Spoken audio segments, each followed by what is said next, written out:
Friends, ಇವತ್ತು market ನೋಡಿದ್ರಾ ಕಂಪ್ಲೀಟಾಗಿ ಕರೆಕ್ಟ್ ಆಗೋಗಿದೆ. ಈ ಕರೆಕ್ಟ್ ಏನಕ್ಕಾಯ್ತು, ಏನೇನು ರೀಸನ್ಸ್ ಇದಾವೆ ಅಂತ ಪ್ರತಿಯೊಂದನ್ನು ಡೀಟೇಲ್ ಆಗಿ ಮಾತಾಡ್ಕೊಳ್ಳೋಣ. ಇದ್ರ ಜೊತೆಗೆ ಕಮಿಂಗ್ ಟೈಮಲ್ಲೂ ಕೂಡ ಮಾರ್ಕೆಟ್ ಯಾವ ಥರ ಇರ್ಬೋದು ಅಂತ ಸಹ ಹೇಳ್ತೀನಿ. ಅದಾದ್ಮೇಲೆ ಮಾರ್ಕೆಟ್ ಪ್ರಕಾರ ನನ್ನ ಒಪಿನಿಯನ್ ಯಾವ ಥರ ಇದೆ, ನೆಕ್ಸ್ಟ್ ಮಾರ್ಕೆಟ್ ಪಾಸಿಟಿವ್ ಆಗಿರ್ತದ ನೆಗೆಟಿವ್ ಆಗಿರ್ತದ ಅಂತ ಪ್ರತಿಯೊಂದು ಡೇಟಾ ಪಾಯಿಂಟ್ನು ಈ ಮಾರ್ಕೆಟ್ ನ್ಯೂಸ್ ಅನಾಲಿಸಿಸ್ ವಿಡಿಯೋಲಿ ಕಂಪ್ಲೀಟಾಗಿ ಶೇರ್ ಮಾಡ್ತೀನಿ. ಯಾವುದೇ ಕಾರಣಕ್ಕೂ ಈ ವಿಡಿಯೋನ ಸ್ಕಿಪ್ ಮಾಡೋಕೆ ಹೋಗಬೇಡಿ, ಕೊನೆ ತನಕ ನೋಡಿ, ತುಂಬ ಯೂಸ್ಫುಲ್ ಇನ್ಫಾರ್ಮೇಷನ್ ಇರುತ್ತೆ. Hello friends, welcome to Brothers Finance and good evening. ಇವತ್ತು ಮಾರ್ಕೆಟ್ ಅಪ್ಡೇಟ್ಸ್ ಏನಂದರೆ, ಸೆನ್ಸೆಕ್ಸ್ 824 ಪಾಯಿಂಟ್ಸ್ ಡೌನ್ ಆಗಿ 75,366 ಕ್ಲೋಸ್ ಆಗಿದೆ.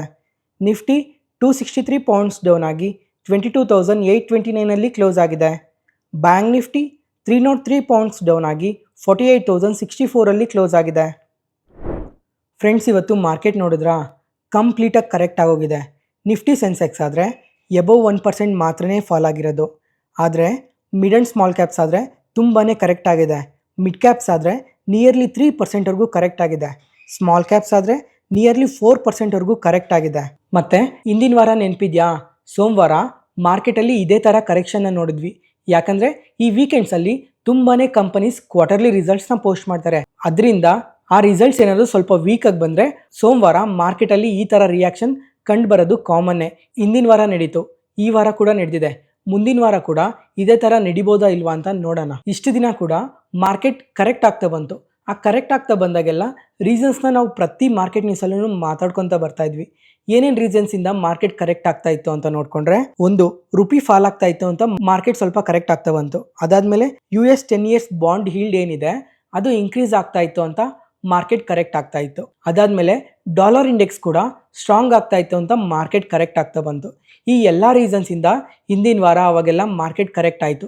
ಆದರೆ ಇವತ್ತು ಮಾರ್ಕೆಟ್ ಏನು ಕರೆಕ್ಟ್ ಆಗಿದೆ, ಇವೆಲ್ಲ ಹೊಸ ಡೇಟಾ ಪಾಯಿಂಟ್ಸಿಂದ ಇವತ್ತು ಮಾರ್ಕೆಟ್ ಕರೆಕ್ಟ್ ಆಗಿರೋದು. ಆ ಪ್ರತಿಯೊಂದು ಡೇಟಾ ಪಾಯಿಂಟ್ನು ಇವಾಗ ಕ್ಲಿಯರ್ ಆಗಿ ಮಾತಾಡ್ಕೊಳ್ಳೋಣ. ಪ್ರತಿಯೊಬ್ಬರು ಈ ಎಲ್ಲ ಡೇಟಾ ಪಾಯಿಂಟ್ಸ್ನ ಕಮಿಂಗ್ ಟೈಮಲ್ಲಿ ನೆನ್ಪಿಟ್ಕೊಳ್ಳಿ. ಈ ಡೇಟಾ ಪಾಯಿಂಟ್ಸಿಂದ ಮಾರ್ಕೆಟ್ ಇನ್ನೂ ಅಡಿಷ್ನಲ್ ಆಗಿ ಕರೆಕ್ಟ್ ಆಗೋ ಚಾನ್ಸಸ್ ಕೂಡ ತುಂಬಾ ಜಾಸ್ತಿ ಇದೆ. ಅದರಿಂದ ಈ ಎಲ್ಲ ಡೇಟಾ ಪಾಯಿಂಟ್ಸ್ನ ನೆನ್ಪಿಟ್ಕೊಳ್ಳಿ. ಇವತ್ತು ಮಾರ್ಕೆಟ್ ಕರೆಕ್ಟ್ ಆಗೋದಕ್ಕೆ ಮೊದಲನೇ ರೀಸನ್ ಏನು ಅಂದರೆ ವೀಕ್ ಕ್ವಾರ್ಟರ್ಲಿ ರಿಸಲ್ಟ್ಸ್ ಡೇಟಾ. ಇವಾಗ ಪ್ರತಿದಿನ ವಾಟ್ಸ್ಆಪ್ ಚಾನಲ್ ಒಂದು ನ್ಯೂಸ್ನ ಶೇರ್ ಮಾಡ್ತಾ ಇರ್ತೀನಿ. ಏನಂತಂದ್ರೆ, ಇವಾಗ ನಿಫ್ಟಿ 50ಯಲ್ಲಿ 50 ಕಂಪನೀಸ್ ಇದಾವೆ. ಆ 50 ಕಂಪನೀಸಲ್ಲಿ ಎಷ್ಟು ಕಂಪನೀಸ್ ಬೆಟರ್ ರಿಸಲ್ಟ್ಸ್ನ ಪೋಸ್ಟ್ ಮಾಡ್ತಾ ಇದ್ದಾರೆ, ಎಷ್ಟು ಕಂಪನೀಸ್ ಇನ್ಲೈನ್ ರಿಸಲ್ಟ್ಸ್ನ ಪೋಸ್ಟ್ ಮಾಡ್ತಾ ಇದ್ದಾರೆ, ಎಷ್ಟು ಕಂಪನೀಸ್ ಬಿಲೋ ರಿಸಲ್ಟ್ಸ್ನ ಪೋಸ್ಟ್ ಮಾಡ್ತಾ ಇದ್ದಾರೆ ಅಂತ ಪ್ರತಿ ಒಂದು ದಿನನೂ ಶೇರ್ ಮಾಡ್ತಾ ಇರ್ತೀನಿ. ಇದರಲ್ಲಿ ಇವಾಗ ನಿಫ್ಟಿ 50ಯಲ್ಲಿ ನೋಡ್ಕೊಂಡ್ರೆ ಔಟ್ ಆಫ್ 50 ಕಂಪನೀಸಲ್ಲಿ 17 ಕಂಪನೀಸ್ ಕ್ವಾರ್ಟರ್ಲಿ ರಿಸಲ್ಟ್ಸ್ನ ಪೋಸ್ಟ್ ಮಾಡಿದ್ದಾರೆ. ಅದರಲ್ಲಿ ಅನಲಿಸ್ಟ್ ಎಸ್ಟಿಮೇಷನ್ಸ್ಗಿನ್ನ ಬೆಟರ್ ರಿಸಲ್ಟ್ಸ್ ಪೋಸ್ಟ್ ಮಾಡಿರೋದು ಎಷ್ಟು ಕಂಪ್ನಿ ಅಂತ ನೋಡ್ಕೊಂಡ್ರೆ ಬರೀ 7 ಕಂಪನೀಸ್ ಮಾತ್ರನೇ. ಮತ್ತೆ ಅನಲಿಸ್ಟ್ ಎಸ್ಟಿಮೇಷನ್ಗಿನ್ನ ಬಿಲೋ ರಿಸಲ್ಟ್ಸ್ ಎಷ್ಟು ಕಂಪನೀಸ್ ಪೋಸ್ಟ್ ಮಾಡಿದ್ದಾರೆ ಅಂತ ನೋಡ್ಕೊಂಡ್ರೆ 5 ಕಂಪನೀಸ್ ಬಿಲೋ ರಿಸಲ್ಟ್ಸ್ನ ಪೋಸ್ಟ್ ಮಾಡೋರೆ. ಮತ್ತೆ ಇನ್ಲೈನ್ ಎಷ್ಟು ಕಂಪನೀಸ್ ರಿಸಲ್ಟ್ಸ್ ಪೋಸ್ಟ್ ಮಾಡಿದ್ದಾರೆ ಅಂದರೆ ಬರೀ 4 ಕಂಪನೀಸೇ ಇನ್ಲೈನ್ ರಿಸಲ್ಟ್ಸ್ನ ಪೋಸ್ಟ್ ಮಾಡಿರೋದು. ಇವಾಗ ನಿಫ್ಟಿ ನೋಡ್ಕೊಂಡ್ರೆ ಆಲ್ ಟೈಮ್ ಐಸಿಂದ ತುಂಬಾನೇ ಕರೆಕ್ಟ್ ಆಗಿದೆ. ಅಂದರೆ 12 to 15%ವರೆಗೂ ಕರೆಕ್ಟ್ ಆಗಿದೆ. ಇವಾಗ ನಿಫ್ಟಿ PE ನೋಡಿ ಒಂದ್ಸಲ. ನಿಫ್ಟಿ PE ಎಷ್ಟಿದೆ ಅಂದರೆ 21.1 ಇದೆ. ಇದು ಗುಡ್ ವ್ಯಾಲ್ಯೂಯೇಷನ್ಸ್ ಅಲ್ಲಿ ನಿಫ್ಟಿ 50 ಇದೆ ಅಂತ ಅರ್ಥ ಮಾಡ್ಕೊಬೇಕು ಇವಾಗ. ಅದಾದ್ಮೇಲೆ ಮಿಡ್ ಅಂಡ್ ಸ್ಮಾಲ್ ಕ್ಯಾಪ್ಸ್ ಆದ್ರೆ ಇವತ್ತು 3 to 4% ವರೆಗೂ ಕರೆಕ್ಟ್ ಆಗಿದೆ. ಬರೀ ಇವತ್ತೊಂದೇ ದಿನನೇ ಅಲ್ಲ, ರೀಸೆಂಟ್ ಟೈಮಲ್ಲೇ ನೋಡ್ತಾ ಇದ್ದೀರಾ ಲಾರ್ಜ್ ಕ್ಯಾಪ್ಸ್ಗಿನ್ನ ಮಿಡ್ ಅಂಡ್ ಸ್ಮಾಲ್ ಕ್ಯಾಪ್ಸ್ ತುಂಬಾನೇ ಕರೆಕ್ಟ್ ಆಗ್ತಾ ಇದಾವೆ. ಯಾಕಂದ್ರೆ ವ್ಯಾಲ್ಯೂಯೇಷನ್ ಕನ್ಸರ್ನ್ ಇದೆ. ಅದರಿಂದ ಓವರ್ ಆಲ್ ಮಾರ್ಕೆಟೇ ಕರೆಕ್ಟ್ ಆಗೋ ಥರ ಚೇಂಜ್ ಮಾಡ್ತಾ ಇದೆ. ಇವಾಗ ಮಿಡ್ ಕ್ಯಾಪ್ಸ್ PE ನೋಡಿ ಒಂದ್ಸಲ, ಎಬೋವ್ 30ನೇ ಇದೆ. ಮತ್ತೆ ಮಿಡ್ ಕ್ಯಾಪ್ಸ್ ಆದರೆ ಆಲ್ ಟೈಮ್ ಐಸಿಂದ ಎಷ್ಟು ಕರೆಕ್ಟ್ ಆಗಿದೆ ಅಂತ ನೋಡ್ಕೊಂಡ್ರೆ 9,000 ಪಾಯಿಂಟ್ಸ್ ಕರೆಕ್ಟ್ ಆಗಿದೆ. ಈ ಇಂಡಿಸಿಸ್ ಕೂಡ 12 to 15%ವರೆಗೂ ಮಾತ್ರನೇ ಕರೆಕ್ಟ್ ಆಗಿರೋದು. ಓಕೆನಾ? ಅದಾದಮೇಲೆ ಸ್ಮಾಲ್ ಕ್ಯಾಪ್ ವಿಷಯಕ್ಕೆ ಬಂದರೆ ಸ್ಮಾಲ್ ಕ್ಯಾಪ್ PE ನೋಡ್ಕೊಂಡ್ರು ಎಬೋವ್ 30+ ಇದೆ. ಸ್ಮಾಲ್ ಕ್ಯಾಪ್ಸ್ ಎಷ್ಟು ಕರೆಕ್ಟ್ ಆಗಿದಾವೆ ರೀಸೆಂಟ್ ಟೈಮಲ್ಲಿ ಅಂತ ನೋಡ್ಕೊಂಡ್ರೆ ಜಸ್ಟ್ 3,000 ಪಾಯಿಂಟ್ಸ್ ಮಾತ್ರನೇ ಆಲ್ ಟೈಮ್ ಐಸಿಂದ ಕರೆಕ್ಟ್ ಆಗಿರೋದು. ಇವಾಗ ಮಿಡ್ ಕ್ಯಾಪ್ಸ್ ಆದರೆ 9,000 ಪಾಯಿಂಟ್ಸೇ ಕರೆಕ್ಟ್ ಆಗಿದೆ. ಲಾರ್ಜ್ ಕ್ಯಾಪ್ಸ್ ಆದರೆ 3,000 ಪಾಯಿಂಟ್ಸ್ ಕರೆಕ್ಟ್ ಆಗಿದೆ, ಅದು ಓಕೆ. ಆದರೆ ಸ್ಮಾಲ್ ಕ್ಯಾಪ್ಸ್ ಕೂಡ ಜಸ್ಟ್ 3,000 ಪಾಯಿಂಟ್ಸ್ ಮಾತ್ರನೇ ಕರೆಕ್ಟ್ ಆಗಿರೋದು. ಅದಕ್ಕೆ ವ್ಯಾಲ್ಯೂಯೇಷನ್ ಕನ್ಸರ್ನ್ ತುಂಬಾನೇ ಜಾಸ್ತಿ ಇದೆ. ಇದ್ರ ಜೊತೆಗೆ ಆವರೇಜ್ ಆಗಿ ಈ small cap companies quarterly results check ಮಾಡ್ಕೊಂಡಾಗ ತುಂಬಾ ಕಂಪನೀಸ್ ವೀಕ್ ರಿಸಲ್ಟ್ಸ್ನ ಪೋಸ್ಟ್ ಮಾಡ್ತಾ ಇದ್ದಾರೆ. ಅದ್ರ ಜೊತೆಗೆ ಸ್ವಲ್ಪ ವ್ಯಾಲ್ಯೂಯೇಷನ್ ಕನ್ಸರ್ನ್ ಕೂಡ ಇದೆ. ಈ ಎಲ್ಲ ರೀಸನ್ಸಿಂದ ಮಿಡ್ ಅಂಡ್ ಸ್ಮಾಲ್ ಕ್ಯಾಪ್ಸ್ ತುಂಬಾನೇ ಕರೆಕ್ಟ್ ಆಗ್ತಾ ಇರೋದು. ಅದಾದ್ಮೇಲೆ ಇನ್ನೊಂದು ಡೇಟಾ ಪಾಯಿಂಟ್ನ ನೆನ್ಪಿಟ್ಕೊಬೇಕು. ಏನಂತ ಅಂದರೆ ಲಾಸ್ಟ್ 1 year ಅಲ್ಲಿ ಈ ಬುಲ್ ಮಾರ್ಕೆಟ್ ಇತ್ತಲ್ಲ, ಈ ಬುಲ್ ಮಾರ್ಕೆಟ್ ಇದ್ದಾಗ ನಿಫ್ಟಿ ಎಷ್ಟು ಪಾಸಿಟಿವ್ ಆಗಿ ರಿಟರ್ನ್ಸ್ ಕೊಟ್ಟಿತ್ತು ಹೇಳಿ? 1 year ಅಲ್ಲಿ 26% ಪಾಸಿಟಿವ್ ಆಗಿ ರಿಟರ್ನ್ಸ್ ಕೊಟ್ಟಿತ್ತು. ಅದಾದ್ಮೇಲೆ ಮಿಡ್ ಕ್ಯಾಪ್ಸ್ ಆದ್ರೆ 46% ವರೆಗೂ ಪಾಸಿಟಿವ್ ರಿಟರ್ನ್ಸ್ ಕೊಟ್ಟಿದೆ, ಮತ್ತೆ ಸ್ಮಾಲ್ ಕ್ಯಾಪ್ಸ್ ಆದ್ರೆ 58% ಪಾಸಿಟಿವ್ ಆಗಿ ರಿಯಾಕ್ಟ್ ಆಗಿತ್ತು. ಇವಾಗ ಎಲ್ಲಾ ಇಂಡಿಸಸ್ಗೂ ಕಂಪೇರ್ ಮಾಡ್ಕೊಂಡ್ರೆ ಸ್ಮಾಲ್ ಕ್ಯಾಪ್ಸ್ ತುಂಬಾನೇ ಬೆಳ್ದೋಗಿದೆ, ಆದ್ರೆ ಕರೆಕ್ಟ್ ಆಗಿಲ್ಲ. ಜೊತೆಗೆ ವ್ಯಾಲ್ಯೂಯೇಷನ್ ಕನ್ಸರ್ನ್ ಇದೆ. ಅದಕ್ಕೋಸ್ಕರನೇ ಮಾರ್ಕೆಟ್ ಅಲ್ಲಿ ಯಾವುದೇ ಒಂದು ಚಿಕ್ಕ ನೆಗೆಟಿವ್ ಡೇಟಾ ಪಾಯಿಂಟ್ ಬಂದ್ರೂ ಮಿಡ್ ಅಂಡ್ ಸ್ಮಾಲ್ ಕ್ಯಾಪ್ಸ್ ಅವತ್ತು ತುಂಬಾನೇ ಕರೆಕ್ಟ್ ಆಗೋಗಿದೆ. ಅದರಿಂದನೇ ಮಾರ್ಕೆಟ್ ಅಲ್ಲಿ ಯಾವುದೇ ಒಂದು ನೆಗೆಟಿವ್ ಡೇಟಾ ಪಾಯಿಂಟ್ಸ್ ಬಂದ್ರೂ ಮಿಡ್ ಅಂಡ್ ಸ್ಮಾಲ್ ಕ್ಯಾಪ್ಸ್ ಅವತ್ತು ತುಂಬಾನೇ ಕರೆಕ್ಟ್ ಆಗ್ತವೆ. ಯಾಕಂದ್ರೆ ಇದೇ ರೀಸನ್ ಇಂದಾನೆ ಕರೆಕ್ಟ್ ಆಗ್ತಾ ಇರೋದು. ಮತ್ತೆ ಕಮಿಂಗ್ ಟೈಮ್ ಅಲ್ಲೂ ಕೂಡ ಇವಾಗ ರಿಸಲ್ಟ್ ಸ್ಟಾರ್ಟ್ ಆಗಿ ಇನ್ನ ಒಂದು 10-15 ಡೇಸ್ ಮಾತ್ರನೇ ಆಗಿರೋದು. ಇನ್ನ ತುಂಬಾ ಕಂಪನೀಸ್ ಕ್ವಾರ್ಟರ್ಲಿ ರಿಸಲ್ಟ್ಸ್ ಬ್ಯಾಲೆನ್ಸ್ ಅಲ್ಲಿ ಇದೆ. ಮತ್ತೆ ಕಮಿಂಗ್ ಟೈಮ್ ಅಲ್ಲೂ ಕೂಡ ಇದೇ ತರ ವೀಕ್ ರಿಸಲ್ಟ್ಸ್ ನ ಏನಾದ್ರು ಪೋಸ್ಟ್ ಮಾಡಿದ್ರೆ ಮಾರ್ಕೆಟ್ ಇನ್ನ ಕರೆಕ್ಟ್ ಆಗೋ ಚಾನ್ಸಸ್ ತುಂಬಾನೇ ಜಾಸ್ತಿ ಇದೆ. ಅದಕ್ಕೋಸ್ಕರ ಮಾರ್ಕೆಟ್ ಅಲ್ಲಿ ಟೈಮ್ ಟು ಟೈಮ್ ಏನ್ ನಡೀತಾ ಇದೆ, ಯಾವ ಕಂಪನೀಸ್ ಕ್ವಾರ್ಟರ್ಲಿ ರಿಸಲ್ಟ್ಸ್ ನ ಪೋಸ್ಟ್ ಮಾಡ್ತಾ ಇದಾರೆ ಅಂತ ಪ್ರತಿಯೊಬ್ರು ಟ್ರ್ಯಾಕ್ ಮಾಡ್ತಾ ಇರಿ. ಈ ತರ ಏನಾದ್ರು ಟ್ರ್ಯಾಕ್ ಮಾಡಕ್ ಆಗ್ಲಿಲ್ಲ ಅಂದ್ರೆ ಅಟ್ಲೀಸ್ಟ್ ವಾಟ್ಸ್ಆಪ್ ಚಾನಲ್ ನ ಫಾಲೋ ಮಾಡಿ ಕಂಪ್ಲೀಟ್ ಮಾರ್ಕೆಟ್ ಅಲ್ಲಿ ಏನ್ ನಡೀತಾ ಇದೆ ಅಂತ ಪ್ರತಿ ಒಂದು ಇನ್ಫಾರ್ಮೇಶನ್ ವಾಟ್ಸ್ಆಪ್ ಚಾನಲ್ ಅಲ್ಲಿ ಶೇರ್ ಮಾಡ್ತಾ ಇರ್ತೀನಿ. ಅದರಿಂದ ಕೂಡ ಆ ನ್ಯೂಸ್ ನೆಲ್ಲ ನೀವು ಅರ್ಥ ಮಾಡ್ಕೊಂಡ್ರೆ ನೆಕ್ಸ್ಟ್ ಮಾರ್ಕೆಟ್ ಅಲ್ಲಿ ಏನ್ ನಡೀಬಹುದು, ಇವತ್ತು ಮಾರ್ಕೆಟ್ ಯಾಕೆ ಫಾಲ್ ಆಯ್ತು, ಯಾಕೆ ಪಾಸಿಟಿವ್ ಆಗಿ ರಿಯಾಕ್ಟ್ ಆಗಿದೆ ಅಂತ ಪ್ರತಿಯೊಂದನ್ನು ಇನ್ ಡೀಟೇಲ್ ಆಗಿ ಗೊತ್ತಾಗುತ್ತೆ. ನೀವು ಕಂಪ್ಲೀಟ್ ಬೆಳಿಗ್ಗೆಯಿಂದ ಸಂಜೆವರೆಗೂ ನಾನು ಏನೇನು ನ್ಯೂಸ್ನ ಶೇರ್ ಮಾಡಿರ್ತೀನಿ ಆ ನ್ಯೂಸ್ನೆಲ್ಲ ಓದ್ಕೊಂಡ್ರು ನಿಮಗೆ ಕ್ಲಿಯರ್ ಆಗಿ ಗೊತ್ತಾಗುತ್ತೆ. ಯಾವುದೇ ಪಾಯಿಂಟ್ ಅಲ್ಲಿ ನಾನು ಹೇಳೋ ಇನ್ಫಾರ್ಮೇಶನ್ ನಿಮಗೆ ಯೂಸ್ಫುಲ್ ಅನ್ಸಿದ್ರೆ ಈ ವಿಡಿಯೋನ ಲೈಕ್ ಮಾಡಿ, ಮತ್ತೆ ನಿಮ್ಮ ಫ್ರೆಂಡ್ಸಲ್ಲಿ ಯಾರಿಗಾದ್ರೂ ಸ್ಟಾಕ್ ಮಾರ್ಕೆಟ್ ಬಗ್ಗೆ ಇಂಟ್ರೆಸ್ಟ್ ಇರೋರಿಗೆ ಈ ವಿಡಿಯೋಸ್ನ ಶೇರ್ ಮಾಡಿ, ಅವ್ರಿಗೂ ತುಂಬ ಉಪಯೋಗ ಆಗುತ್ತೆ. ಹೆಂಗಂದರೆ ಮಾರ್ಕೆಟ್ ನ್ಯೂಸಲ್ಲಿ ಏನೇನು ನಡೀತಾ ಇದೆ ಮಾರ್ಕೆಟಲ್ಲಿ ಅಂತ ಪ್ರತಿ ಒಂದು ಇನ್ಫಾರ್ಮೇಷನ್ನು ಕ್ಲಿಯರಾಗಿ ತಿಳಿಸ್ತಾ ಇದ್ದೀವಲ್ಲ, ಅದರಿಂದ ಈ ನ್ಯೂಸಿಂದ ಪ್ರತಿಯೊಬ್ಬರಿಗೂ ಮಾರ್ಕೆಟಲ್ಲಿ ತಿಳ್ಕೊಳ್ಳೋದು ತುಂಬಾ ಜಾಸ್ತಿ ಇರುತ್ತೆ. ಅದರಿಂದ ಈ ಮಾರ್ಕೆಟ್ ನ್ಯೂಸ್ ಅನ್ನೋದು ಪ್ರತಿಯೊಬ್ಬ ಇನ್ವೆಸ್ಟರ್ಸ್ಗೂ ಉಪಯೋಗ ಆಗುತ್ತೆ. ನಿಮ್ಮ ಫ್ರೆಂಡ್ಸಲ್ಲಿ ಯಾರಾದರೂ ಸ್ಟಾಕ್ ಮಾರ್ಕೆಟಲ್ಲಿ ಇನ್ವೆಸ್ಟ್ ಮಾಡಿದರೆ ಅಂಥವ್ರಿಗೆ ಈ ವಿಡಿಯೋಸ್ನ ಶೇರ್ ಮಾಡಿ, ಅವ್ರಿಗೂ ಉಪಯೋಗ ಆಗುತ್ತೆ. ನೆಕ್ಸ್ಟ್, ಇವತ್ತು ಮಾರ್ಕೆಟ್ ಕರೆಕ್ಟ್ ಆಗೋದಕ್ಕೆ ಸೆಕೆಂಡ್ ಡೇಟಾ ಪಾಯಿಂಟ್ ಏನು ಅಂದರೆ US ಅಲ್ಲಿ ಡೊನಾಲ್ಡ್ ಟ್ರಂಪ್ ಅವರು ತರ್ತಾ ಇರೋ ಪಾಲಿಸೀಸ್ ಇಂದ ಮಾರ್ಕೆಟ್ ತುಂಬಾನೇ ನೆಗೆಟಿವ್ ಆಗಿ ರಿಯಾಕ್ಟ್ ಆಗ್ತಾ ಇದೆ. ಇವಾಗ ಇವರು ಏನೇನು ಪಾಲಿಸೀಸ್ನ ತರ್ತಾ ಇದ್ದಾರೆ ಅಂತ ಕಂಪ್ಲೀಟಾಗಿ ಡೀಟೇಲ್ ಆಗಿ ಮಾತಾಡ್ಕೊಳೋಣ. ಸಿಟಿಸನ್ಶಿಪ್ಗೋಸ್ಕರ ಹೊಸ ಪಾಲಿಸೀಸ್ನ ತಂದರು. ಅದಾದಮೇಲೆ ಕೆನಡಾ ಮೇಲೆ ಮೆಕ್ಸಿಕೋ ಮೇಲೆ ಟ್ಯಾರಿಫ್ ಹೈಕ್ ಮಾಡಿದ್ರು. ಅವಾಗ ಕೂಡ ಕೆನಡಾ ಮಾರ್ಕೆಟ್ಸ್ ಮತ್ತೆ ಮೆಕ್ಸಿಕನ್ ಮಾರ್ಕೆಟ್ಸ್ ತುಂಬಾನೇ ಕರೆಕ್ಟ್ ಆದವು. ಅದಾದ್ಮೇಲೆ ಆ ಮಾರ್ಕೆಟ್ಸ್ ಕೂಡ ಪಾಸಿಟಿವ್ ಆಗಿ ರಿಯಾಕ್ಟ್ ಆದವು. ಅದಾದ್ಮೇಲೆ ಈ ಬ್ರಿಕ್ಸ್ ಕಂಟ್ರೀಸ್ ಇದಾವಲ್ಲ, ಈ ಬ್ರಿಕ್ಸ್ ಕಂಟ್ರೀಸ್ ಮೇಲೆ 100% ಟ್ಯಾಕ್ಸಸ್ನ ಇನ್ಕ್ರೀಸ್ ಮಾಡ್ತೀವಿ ಅಂತ ಅಂದ್ರು. ಯಾಕಂದ್ರೆ ಈ ಟ್ರೇಡ್ಸ್ಗೆಲ್ಲ ಅವ್ರದೇ ಓನ್ ಕರೆನ್ಸಿನ ತಂದ್ರೆ ಡಾಲರ್ ವ್ಯಾಲ್ಯೂ ಅನ್ನೋದು ತುಂಬಾನೇ ಕಮ್ಮಿ ಆಗುತ್ತೆ. ಅದರಿಂದ ಡಾಲರ್ಗೆ ಕೂಡ ತುಂಬಾನೇ ಎಫೆಕ್ಟ್ ಆಗುತ್ತೆ. ಅದರಿಂದ ಅವಾಗ ಕೂಡ ನಮ್ಮ ಮಾರ್ಕೆಟ್ ಕರೆಕ್ಟ್ ಆಯಿತು. ಅದಾದ್ಮೇಲೆ ಚೈನಾ ಮೇಲೆ ಕೂಡ ಟ್ಯಾಕ್ಸಸ್ನ ಇನ್ಕ್ರೀಸ್ ಮಾಡ್ತೀವಿ ಫೆಬ್ರವರಿ 1 ಅಂತ ಅಪ್ಡೇಟ್ ಮಾಡಿದ್ರು. ಅವಾಗ ಚೈನೀಸ್ ಮಾರ್ಕೆಟ್ ಕೂಡ ತುಂಬಾನೇ ನೆಗೆಟಿವ್ ಆಗಿ ರಿಯಾಕ್ಟ್ ಆಯಿತು. ಮತ್ತೆ ಈ ವೀಕೆಂಡ್ ಅಲ್ಲಾದ್ರೆ ಕೊಲಂಬಿಯಾ ದೇಶ ಇದೆ ಅಲ್ಲ, ಕೊಲಂಬಿಯಾ ಮೇಲಾದ್ರೆ ಎಮರ್ಜೆನ್ಸಿಯಾಗಿ 25% ಟ್ಯಾಕ್ಸಸ್ನ ಇನ್ಕ್ರೀಸ್ ಮಾಡಾಕ್ತೀವಿ ಅಂತ ಅಪ್ಡೇಟ್ ಬಂತು. ಆದರೆ ಇದನ್ನ ಇನ್ನೂ ಅಪ್ರೂವ್ ಮಾಡಿಲ್ಲ, ಜಸ್ಟ್ ಅಪ್ಡೇಟ್ ಮಾಡಿದರೆ 25% ಟ್ಯಾಕ್ಸಸ್ನ ಇನ್ಕ್ರೀಸ್ ಮಾಡ್ತೀವಿ. ಇವಾಗ ಈ ಕೊಲಂಬಿಯಾ ದೇಶದಿಂದ ಯಾವುದೇ ಪ್ರಾಡಕ್ಟ್ಸ್ ಇವಾಗ US ಒಳಕ್ಕೆ ಹೋಗುತ್ತೋ ಆ ಪ್ರಾಡಕ್ಟ್ಸ್ ಮೇಲೆಲ್ಲ 25% ಟ್ಯಾಕ್ಸಸ್ನ ಇನ್ಕ್ರೀಸ್ ಮಾಡ್ತೀವಿ ಅಂತ ಹೇಳಿದ್ರು. ಅದಾದಮೇಲೆ ಇವಾಗ ಇಲ್ಲಿಗಲ್ ಇಮಿಗ್ರೆಂಟ್ಸ್ ಏನಿರ್ತಾರೆ, ಕೊಲಂಬಿಯಾ ಮತ್ತು US ದೇಶ ಎರಡು ಪಕ್ಕದಲ್ಲೇ ಇದ್ದಾವೆ. ಅದರಿಂದ ಇಮಿಗ್ರೆಂಟ್ಸ್ ಅನ್ನೋದು ತುಂಬಾ ಈಸಿಯಾಗಿ ಹೋಗ್ತಾರೆ. USಗೆ ಹೋಗಿ ಅಲ್ಲಿ ಜಾಬ್ ಆಪರ್ಚುನಿಟೀಸ್ ಆಗಲಿ ಮತ್ತು ಬಿಸ್ನೆಸ್ ಆಗಲಿ ಕ್ಲೀನಾಗಿ ಬೇಗ ಸೆಟಪ್ ಮಾಡ್ಕೊಂಡ್ಬಿಡ್ತಾರೆ. ಅದರಿಂದ US ಅಲ್ಲಿರೋ ಜನಗಳಿಗೆ ತುಂಬಾ ಎಫೆಕ್ಟ್ ಆಗ್ತಾ ಇತ್ತು. ಅದಕ್ಕೋಸ್ಕರ ಇವಾಗ ಏನು ಕೊಲಂಬಿಯಾದವರೆಲ್ಲ ಬಂದಿದ್ದಾರೆ ಅವರೆಲ್ಲ ಅವ್ರ ದೇಶಕ್ಕೇ ವಾಪಸ್ ಹೋಗಬೇಕು, ಕಂಪ್ಲೀಟಾಗಿ ಡಿಪೋರ್ಟ್ ಮಾಡ್ತೀವಿ ಅಂತ ಅಪ್ಡೇಟ್ ಮಾಡಿದ್ದಾರೆ. ಬರೀ ಇದೊಂದೇ ದೇಶಕ್ಕೆ ಅಲ್ಲ, ಇವಾಗ ಇಂಡಿಯಾದಿಂದನೂ ಎಷ್ಟೊಂದು ಜನ US ಅಲ್ಲಿ ಹೋಗಿ US ಅಲ್ಲಿ ಸ್ಟಡೀಸ್ ಆಗಲಿ ಅಥವಾ ಜಾಬ್ಸ್ ಆಗಲಿ ತುಂಬ ಜನ ಮಾಡ್ತಾ ಇದ್ದಾರೆ. ಇವ್ರಿಗೂ ಅಷ್ಟೇ ಇವಾಗ ತುಂಬಾ ರೂಲ್ಸ್ನ ಚೇಂಜ್ ಮಾಡ್ತಾ ಇದ್ದಾರೆ. ಅದರಿಂದ ತುಂಬ ಸ್ಟೂಡೆಂಟ್ಸ್ಗೆ ಎಫೆಕ್ಟ್ ಆಗೋ ಚಾನ್ಸಸ್ ಕೂಡ ತುಂಬಾ ಜಾಸ್ತಿ ಇದೆ. ಇವಾಗ ಪಾರ್ಟ್ ಟೈಮ್ ಜಾಬ್ಸ್ ಮಾಡ್ತಾ ಇದ್ದಾರಲ್ಲ, ಇವಾಗ ಕರ್ನಾಟಕದಿಂದ ನೋಡ್ಕೊಂಡ್ರು ತುಂಬ ಜನ ಅಮೆರಿಕದಲ್ಲಿ ಹೋಗಿ ಸ್ಟಡೀಸ್ ಮಾಡ್ತಾ ಇದ್ದಾರೆ. ಇವರೆಲ್ಲ ಸ್ವಲ್ಪ ಫಿನಾನ್ಷಿಯಲ್ ಸಪೋರ್ಟ್ಗೋಸ್ಕರ ಪಾರ್ಟ್ ಟೈಮ್ ಜಾಬ್ಸ್ ಮಾಡ್ತಾ ಇದ್ದಾರೆ. ಇವ್ರಿಗೂ ಕೂಡ ಸ್ವಲ್ಪ ಸ್ಟ್ರಿಕ್ಟ್ ರೂಲ್ಸ್ನ ತರ್ತಾ ಇದ್ದಾರೆ. ಇಷ್ಟೇ ಅವರ್ಸ್ ವರ್ಕ್ ಮಾಡಬೇಕು ಅಂತ ಏನೇನೋ ಹೊಸ ರೂಲ್ಸ್ ಎಲ್ಲ ತರ್ತಾ ಇದ್ದಾರೆ. ಜೊತೆಗೆ ಇಮಿಗ್ರೇಷನ್ ಏನಿದೆ ಕಂಪ್ಲೀಟಾಗಿ ಸ್ಟ್ರಿಕ್ಟ್ ಮಾಡಾಕಿದ್ದಾರೆ. ಅದರಿಂದ ಕೂಡ ಈ ಫಾರಿನ್ ಎಜುಕೇಷನ್ ಮಾರ್ಕೆಟ್ ಆಗಲಿ ಅಥವಾ ಫಾರಿನ್ ಜಾಬ್ ಮಾರ್ಕೆಟ್ ಆಗಲಿ ಕರೆಕ್ಟ್ ಆಗೋ ಚಾನ್ಸಸ್ ತುಂಬಾನೇ ಜಾಸ್ತಿ ಇದೆ ಕಮಿಂಗ್ ಟೈಮಲ್ಲಿ. ಇವಾಗೇ ಅಲ್ಲ, ಕಮಿಂಗ್ ಟೈಮಲ್ಲೂ ಕೂಡ ತುಂಬಾನೇ ಜಾಸ್ತಿ ಆಗುತ್ತೆ. ಇವಾಗ ಈ ಥರ ದೊಡ್ಡ ಕಂಟ್ರೀಸೇ ಈ ಥರ ಇಮಿಗ್ರೆಂಟ್ಸ್ ಮೇಲೆಲ್ಲ ತುಂಬಾನೇ ಹೊಸ ರೂಲ್ಸ್ ತರ್ತಾ ಇರೋದಕ್ಕೆ, ಇದ್ರ ಜೊತೆಗೆ ಇನ್ನೂ ಹಲವಾರು ಕಂಟ್ರೀಸ್ ಇದೇ ಥರ ರೂಲ್ಸ್ನ ತರೋದಕ್ಕೆ ಚಾನ್ಸಸ್ ತುಂಬಾನೇ ಜಾಸ್ತಿ ಇದೆ. ಅವಾಗ ಕೂಡ ಇಮಿಗ್ರೆಂಟ್ಸ್ ಏನಿದ್ದಾರೆ, ನಮ್ಮ ಇಂಡಿಯಾದಿಂದ ತುಂಬಾ ಜನ ಫಾರಿನ್ ಕಂಟ್ರೀಸ್ ಅಲ್ಲಿ ಎಜುಕೇಶನ್ಸ್ಗೆ ಜಾಬ್ಸ್ಗೆ ಹೋಗ್ತಾ ಇದಾರೆ. ಇವ್ರಿಗೆಲ್ಲ ಕಂಪ್ಲೀಟ್ ಆಗಿ ಎಫೆಕ್ಟ್ ಆಗೋಗುತ್ತೆ ಕಮಿಂಗ್ ಟೈಮ್ ಅಲ್ಲಿ.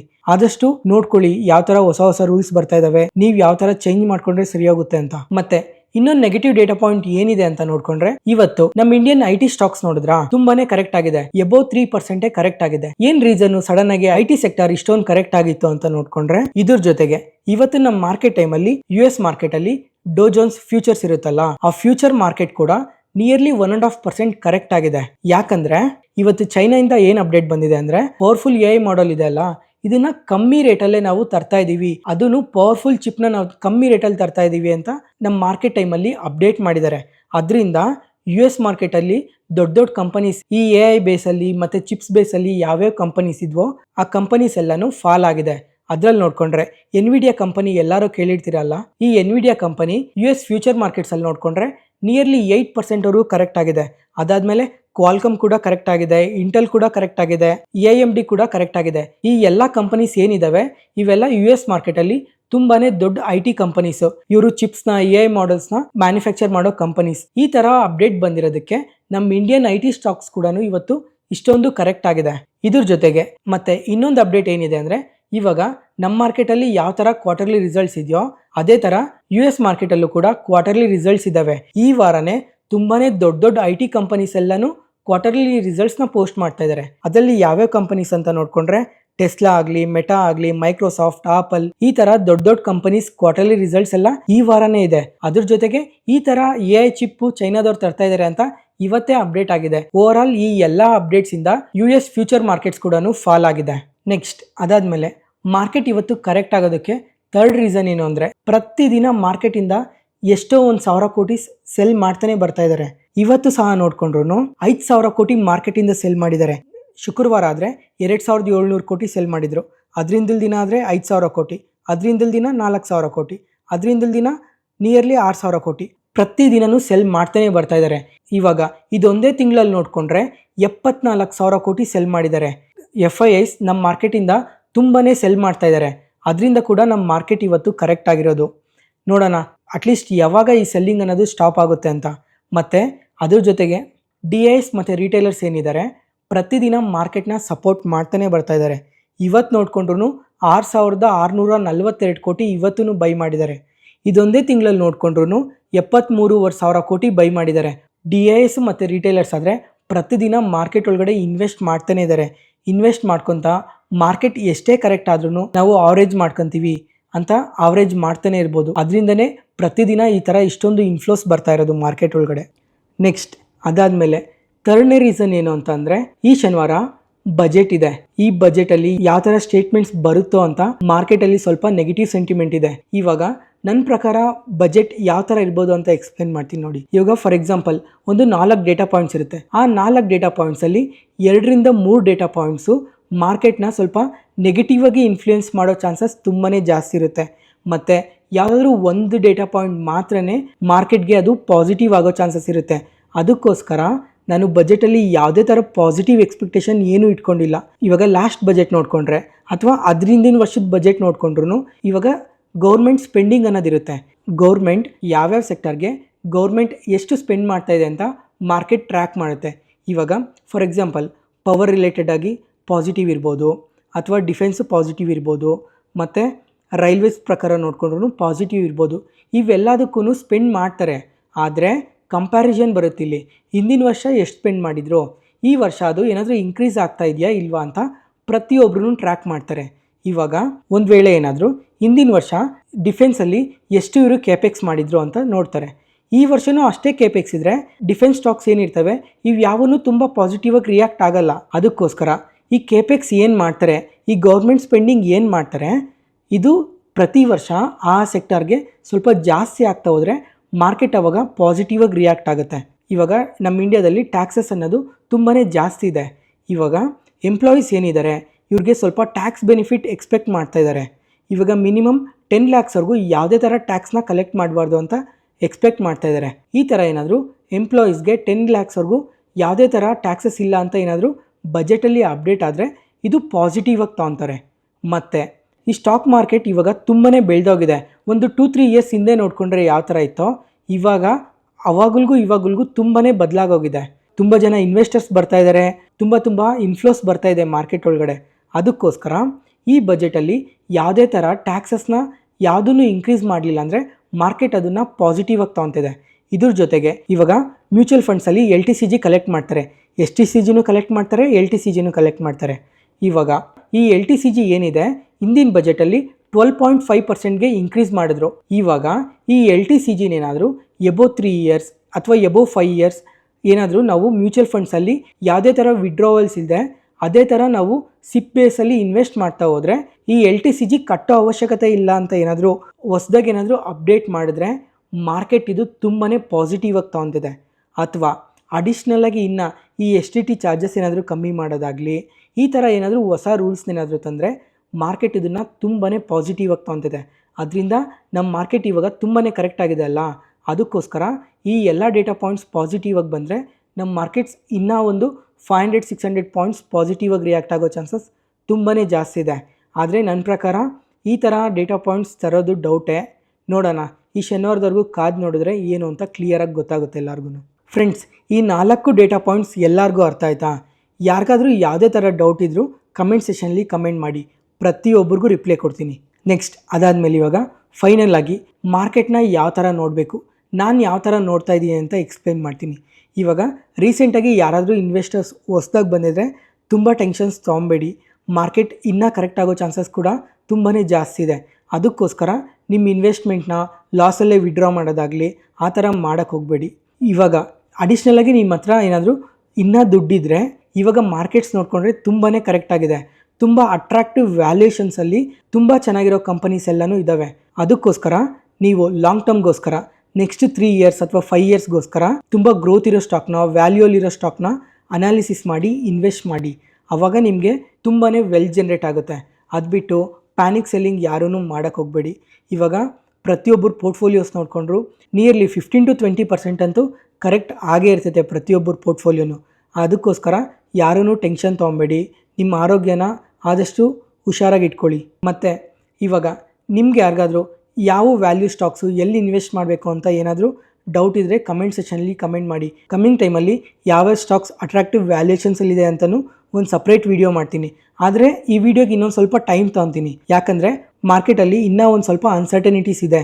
ಅಂದರೆ ನಾನು ಮುಂಚೆಯಿಂದನೂ ಹೇಳ್ತಾ ಇದ್ದೆ, ಯಾವಾಗಂದರೆ ಅಕ್ಟೋಬರ್ ಮಂತಲ್ಲೇ ಹೇಳಿದ್ದೆ ಮಾರ್ಕೆಟಲ್ಲಿ ಸ್ವಲ್ಪ ನೆಗೆಟಿವ್ ಡೇಟಾ ಪಾಯಿಂಟ್ಸ್ ಇದ್ದಾವೆ, ಅದರಿಂದ ಮಾರ್ಕೆಟ್ ಕರೆಕ್ಟ್ ಆಗುತ್ತೆ ಅಂತ. ಮತ್ತು ಜನವರಿ ಬಿಗಿನಿಂಗಲ್ಲೂ ಒಂದು ಸಲ ಹೇಳಿದ್ದೆ ನೆಕ್ಸ್ಟ್ 30 ಡೇಸ್ವರೆಗೂ ಮಾರ್ಕೆಟ್ನ ನಾನು ನೆಗೆಟಿವ್ ಆಗೇ ನೋಡ್ತಾ ಇದ್ದೀನಿ ಅಂತ.